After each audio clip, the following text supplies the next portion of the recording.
कि जीवन के जीने के किसी आयाम से भागना नहीं है, जीवन का पूरी तरह भोग करना है। मैं परम भोग का विज्ञान तुम्हें देना चाहता हूँ, यानी जिंदगी पूरे प्राणों से पूरा पूरा जियो। जिंदगी की मशाल दोनों तरफ जलाओ, इधर भी, ताकि उजाला को, यानी शरीर के तल पर, मन के तल पर, आत्मा के तल पर जो भी आपको स्वस्थ और प्रीतिकर लगे उसका संपूर्ण भोग करना है, भागना नहीं है। सन्यासी का अर्थ कुछ छोड़ना नहीं है। परमात्मा ने सब कुछ आपके उपभोग के लिए निर्मित किया है, अस्तित्व ने आपको दिया है।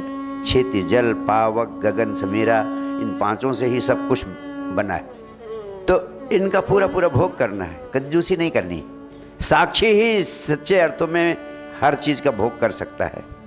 कंजूसी करते रहने से तुम्हारी वृत्ति, जीवन की वृत्ति सिकुड़ जाती है। कंजूसी आपके जीवन में फैलाव की जगह सिकुड़न पैदा करती है, तुम्हें छोटा करती है, तुम्हें दुख से भरती है, तुम्हें विस्तीर्ण नहीं करती, तुम्हारा एक्सपेंशन नहीं होता, तुम सिकुड़ते चले जाते हो।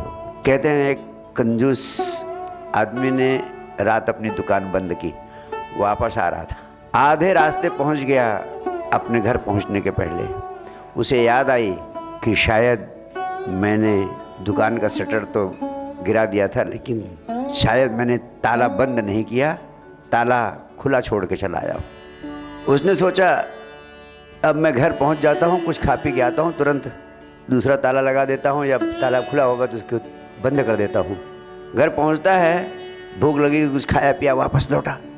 जैसे आधे रास्ते पे याद आया, आधे रास्ते पहुंचा दुकान की ओर, तो उसे याद आया कि जब मैं घर से चला था तो घर की बत्ती की लो बहुत तेज चल रही थी, मुझे लो को धीमा कर देना चाहिए, नहीं तो कहीं ऐसा ना हो कि सारा तेल जल जाए।